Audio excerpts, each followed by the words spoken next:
This is the story of writing for December 9th, 2024. On this day in 1948, the United Nations General Assembly unanimously adopted the international treaty that made genocide a crime. Referred to as the Convention on Genocide, the treaty was drafted in response to the atrocities of the Second World War, specifically the Holocaust of Jews, Romani, developmentally disabled, and others deemed, quote, less than Aryan, or not part of the master race in Nazi Germany. Legal experts, historians, and others saw the genocides of World War II as crimes far bigger than laws of the time could address.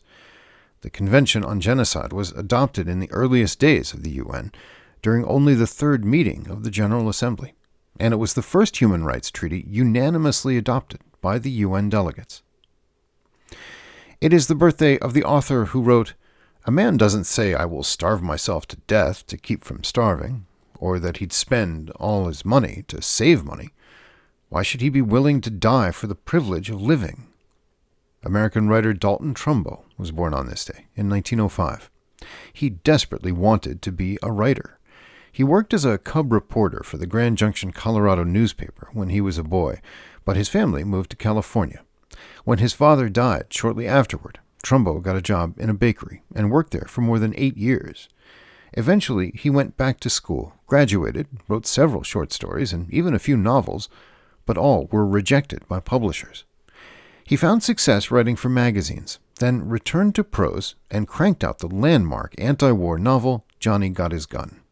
It offers a clear-eyed and unsparing perspective on military combat, and it earned Trumbo the National Book Award in 1939. With that success, he went to Hollywood and became a sought-after screenwriter. His sympathy for communism led to his blacklisting, though he continued to produce award-winning screenplays using fake names or a front, most notably for the movie Roman Holiday. By 1960, Trumbo's name once again appeared on screen as the writer of the blockbuster film Spartacus. The success of the film demonstrated the failure of the blacklist, though years later, Trumbo said the blacklist has done more to make my name known than any work I ever did. Today's reading is from Pride and Prejudice, written by Jane Austen and published in 1813. There are few people whom I really love, and still fewer of whom I think well. The more I see of the world, the more am I dissatisfied with it, and every day confirms my belief of the inconsistency of all human characters, and of the little dependence that can be placed on the appearance of merit or sense. And that is the story of writing for December 9th. Thanks for listening.